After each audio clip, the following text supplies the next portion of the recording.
Why the narcissist always loses control. Think about that for a minute. So, control, this is what the foundation of the relationship with the person you're considering is built upon. You see, if the narcissist doesn't have control, or if they don't believe that they could gain control, they're not going to put any effort or energy into anybody. Now flip it. The person that the narcissist knows that they can control, maybe not today, but maybe tomorrow, or maybe in a week, a month, a year, down the road, they will put energy into that person. Now remember, the narcissist doesn't want to use their energy. That's why they need something that is known as supply. What is supply? It's energy. Supply is a plane, it's a train, it's a phone call, it's being hung up on, it's being walked 30 feet in front of, it's being in the same room with somebody even when they're not talking to you, giving the silent treatment. That gives the narcissist supply. Anything is supplied to the narcissist, which is why in every video I create over 5+ years, I've shared with you, and I'll share it again. If you haven't done it by now, you need to take this very seriously, and you need to go no contact. You need to block that person, delete them, remove them, and all flying monkeys and people associated with them. If not, now when? Now, if you can't do it, I understand. Then you're going to have to get ready to create, develop, and execute your exit plan. That will take time, but any way you cut it, you're now understanding that control is something the narcissist needed. To you, control way back when, and I shared this in videos over years, to you, control was like if you're driving a car and maybe your friend, the non-narcissist, or your husband or wife or romantic interest, the non-narcissist, would say, hey, I'm getting a little tired, can we pull over? And you take the wheel. What is the wheel? It's control. But there's a big difference between driving in a car from point A to point B with two people who care about each other and are healthy and stable, than to be controlled by a raging narcissist who will take you any which way but the way you want to go, and they will punish you for going along on the ride with them. However, they will use you and your energy and your supply as the catalyst, as the car, to get them where they want to go. Then they'll discard you, wash, rinse, repeat. I got that right again. I won't go backwards with that one. And then what will they do? They'll look for another person to control. This is what these people do. It's what the dark energy does. It's built upon control. Now you could say it's also built upon a mask, an illusion, a house of cards, a Ponzi scheme, on, and you would be right. But this video is about the reason why the narcissist will always lose control. And here is exactly why they lose control, and they continue to do it. And they will continue to do this for the rest of their existence on this planet. The reason why is because they need disruption. They need to control people. They need to break the plans of people that they had plans with. They need to steal energy, empathy, time, money, love, anything they possibly can from unsuspecting people. You were one of those people, so was I. You see, the narcissist wants what they don't have. And when they find what they don't have, they will do whatever they can do to acquire that. But it's only for a period of time. I've shared that for so many years in videos. Nothing lasts forever with the narcissist. Each and every one of these relationships has an expiration date. Yours was no different. Mine certainly was no different. We didn't know this back then. We weren't taught it in school. Now that we know it, we're understanding more about energy, about empathy, about mindset, about narcissism, about the trajectory of our life. And yes, for this video, about control. So I gave the example of taking the wheel in a car. That would be you're turning over control to somebody. That's what healthy, stable people do. The narcissist wouldn't do that. What the narcissist would do, I'll use the same example, and let's say that now you're in a car with the raging narcissist. Again, this is way back when you didn't know they were a narcissist. What would happen? Well, most likely you would be driving. You would have been putting the gas in the car.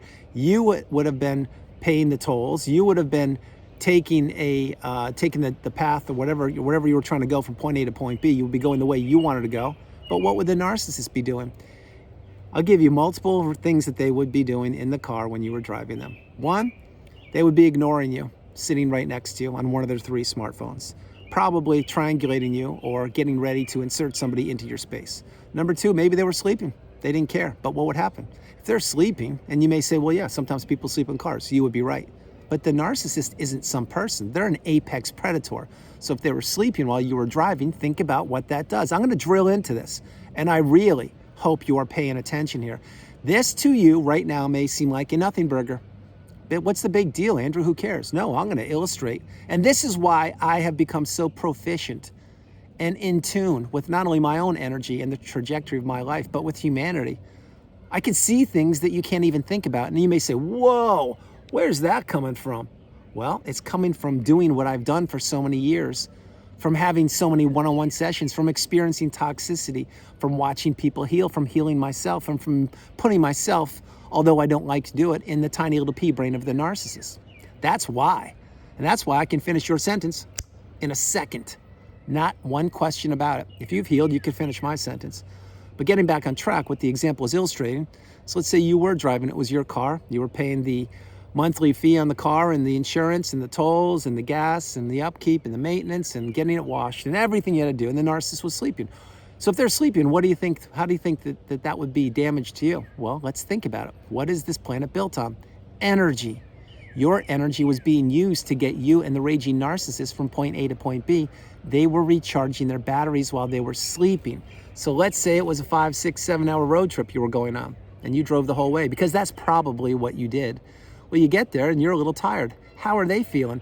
They're feeling fresher than a daisy. Why? Because you just chauffeured them from point A to point B.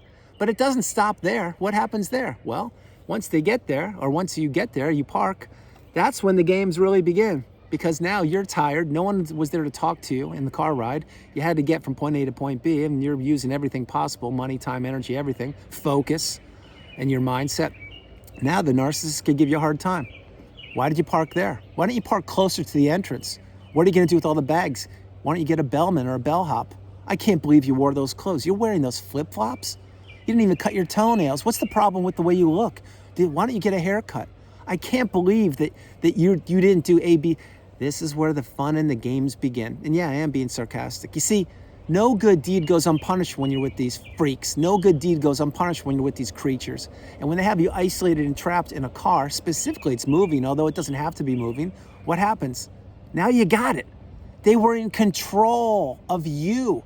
Now again, you may say, well, wait, they weren't really in control. I was there because I wanted to be there. Well, yeah, you weren't there only because you wanted to be there. You were there because you had to be there. Because you most likely were caught up in the trauma bond, the devaluation stage, and you were being peppered with abuse. And back then, when you were caught up in the TB, trauma bond, you would do anything to spend time with the narcissist, even a mundane 6-hour car ride. See what I'm saying? See where I'm going with this? You weren't doing what you wanted to do.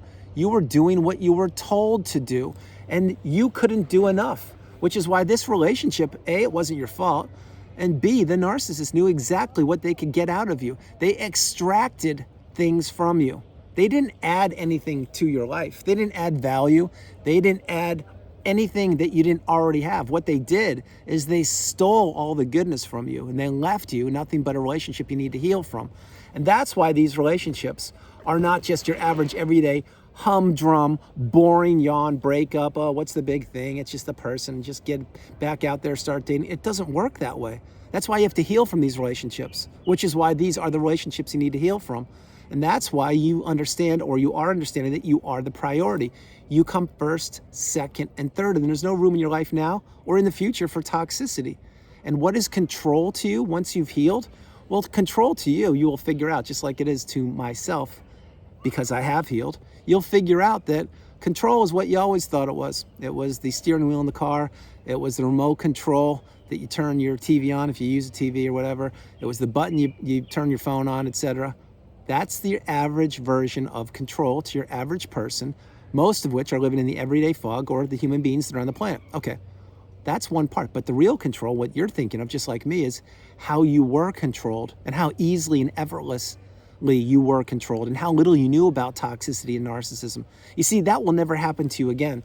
It certainly won't happen to me. And why I'm saying that, and I'm moving because the sun is everywhere here, is because once you realize what control is and that the narcissist needs it, but that you didn't know what it was and you don't need it, then you need to put those two nuggets of wisdom together and realize that, wait a minute, they need control. They need supply. I was being controlled. I was supply. I want nothing to do with that person. This is when everything comes together. It clicks with you. It clicks. When it clicks, that's when you can't unsee what you've seen. That's when you can't unhear what you've heard, and that's when you can't unexperience what you've experienced. And that's when you realize that control wasn't just what you thought it was everything and more that I shared with you. Think about it. You're driving in a car. Let's use the parking spot example again for probably the 10th time in the last couple weeks. You park your car. If you can't even park your car in a proper parking space without somebody giving you a hard time, there is a problem, a real problem. If you can't be in the same household with somebody and them claiming that they need to go in the bathroom and take a shower multiple times a day, or they need privacy and they have to go to the bathroom, and they have 3 smartphones and they easily grab all 3 smartphones with them, maybe their laptop, their desktop, they pull that in, and the tablets and everything, and they're holed up in the bathroom, there's a problem.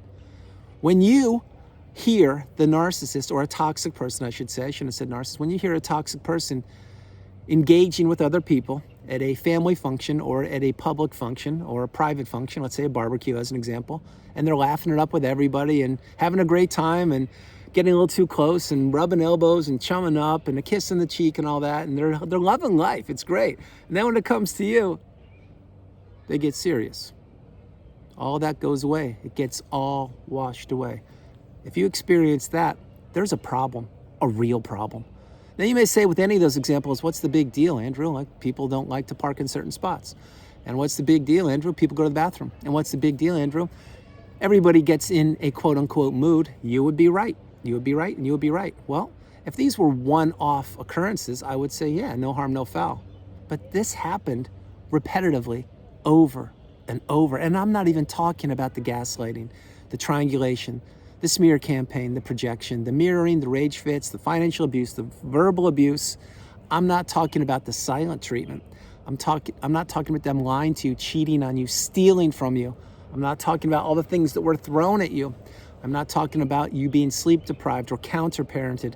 I'm not talking about the fact that you were used, you weren't respected, you weren't treated like a human being, you were treated less than a complete stranger. See, I could talk about all those things. I'm not going to, because this video is going to end in a few minutes. And yeah, I could create much longer videos. If you want me to create longer videos than 12 to 14, 16 minutes, drop comments. I can easily, and I would love to, create content of upwards of an hour. Yeah, just like this. Just me in the Carolina woods, creating beautiful, valuable content with many nuggets of wisdom to pay it forward for you. However, with the algorithms, plural, that are changing every few minutes, and you should know that now, because not only do you know about what algorithms are, but you know what they really are, but you also know that the narcissist runs on an algorithm, wink, wink. You know that everything changes. That's why you need to figure out where your time and energy is best spent. And I will tell you right now, where your time and energy is best spent is as far away from the narcissist as you can possibly get, as fast as you can do it. These people, these dark energy forces, they don't change. They only deteriorate over time. They never, ever will introspect. They won't be accountable. They won't apologize and be authentic, and they can't be authentic if I didn't say that. All they want to do is have control of multiple people at any one time in multiple age groups. Yes, I do mean that. From younger people, let's say, to people in their 20s, 30s, all the way up to the elderly. They want control over all those people. I'll give you a different example, and I just thought of this with age, and then I'll close the video. Think about this. This is a hypothetical example for you. There's a family. This is hypothetical. You're in a family, and you have siblings, and let's say that you are in your 40s, 50s, 60s, ballpark, whatever age group you're in, and let's say that you have parents, and your parents are ailing. They're getting up there in years. We're all going to die one day, so I can say it. Let's say one of your siblings is the raging narcissist, and you don't talk to them. You haven't talked to them in years, but you never knew why, but now you know why, because they're a raging narcissist. See how quickly I can turn it on and off? You will get there too if you stay on course, stay on the path, continue to control what you can control and focus on yourself. But to finish this example, then what happens? One of your parents is really doing not well, and they want to rewrite the will. Or they're not doing well, and they want to rewrite the will or whatever. Or maybe they just have a will in place and they like it the way it is. And you're going to get 50-50 with your one sibling. Let's say you have one sibling. Well, all of a sudden, the sibling you're not talking to, and your parents haven't talked to that kid who's an adult now in years either, because they're a raging narcissist. What happens? Now they resurface. See what I mean? They resurfaced. Why do you think they resurfaced after all those years? It's because this is around the corner. And now your brother or sister, the narcissist, is popping back up because they see free money. And they see not only money that they believe they're entitled to receiving, or stealing, I should say, but they don't want you to have it. And this is why these people, these dark energy sources, they don't care about one person. If you think for 1 minute they cared about you, you really need to think again. They don't. They don't care about their own parents. They don't care about their own kids. They care about nobody. So to finish that example, and I'll close the video, what happens? Well, let's say, unfortunately, one of your parents passes, heaven forbid, but it's going to happen to all of us. And then you are not a money person because you are not greedy, and quite the opposite, actually. You're the empath, which is why you have removed yourself from toxicity. But now you put your parents to rest, God rest their souls, or whoever it is, and you check out the will, and you're cut out. Well, your parents didn't tell you anything about that, did they? No, of course not. What happened? Now you know what happens without me even saying it. You see, this is an example of you being able to now finish my sentence without me even saying it. If you understand what I just insinuated right there, drop comments. If you don't, that means you have work to do and you've got some more healing to do. Either way you cut it, the point is you're here, you made it this far in the video. You need to understand that control is something the narcissist needs, they want, and they will do whatever they can do to get it. That's why you need to cut the ties, the emotional, the financial, the physical, and yes, the spiritual tie as soon as you possibly can, and leave the narcissist in the past, close the chapter of the book on them, heal properly, and understand one thing. The narcissist will always, and I mean always, lose control. Always. That's what a rage fit is. That's what triangulation is. That's what the smirk is. That's when they throw things. That's when they make noises. That's when they disrupt sleep. That's when they counterparent. Everything I'm sharing and more, that's why the narcissist is worthless. They're nothing without a supply source. And you can't be that supply source. So do what I'm suggesting and what I've done and what so many other people have done. Go no contact, block that person, delete them, remove them and all flying monkeys and people associated with them. When you do that, you will have done your part, just like I've done my part, and you will be on the massive, I mean monumentally massive list of growing list of people who are going no contact with toxicity. Now, one more thing and I will close the video. Do I think everyone's a narcissist? No, anything but. Do I think that there are an awful lot of toxic people on the planet? Yeah, more and more growing every day. Having said that, their limited window of time is just that. It's numbered, it's limited.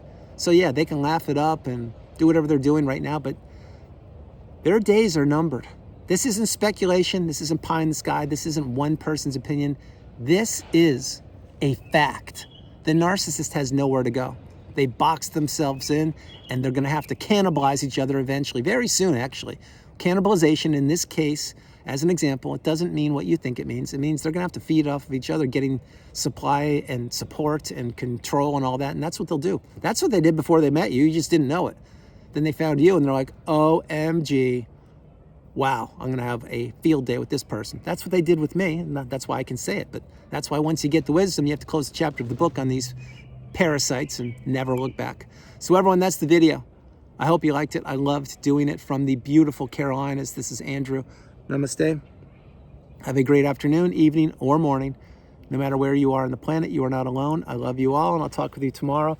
A couple quick things. I gave you many examples there, but control is not what it used to be as far as your mind is concerned. Same with myself. I used to think, what is a control? What is a controller? Well, it's something you turn the TV on, or the keys to start the car, or you need something to open the house, whatever, something like that, control. Well, that's not what it really is. What it really is when another toxic person, or when a person who is toxic, I should say, is looking to steer, control, manipulate, and play mind games with another person, essentially brainwash them. And guess what? That happened to this guy right here. It will never happen again to me. And it won't happen to you again either. That's why you need to understand. Closing the chapter of the book on these people is the path. Do it. Do it now. If not now, when? I love you all, and I'll talk to you tomorrow. Bye, everybody. Bye.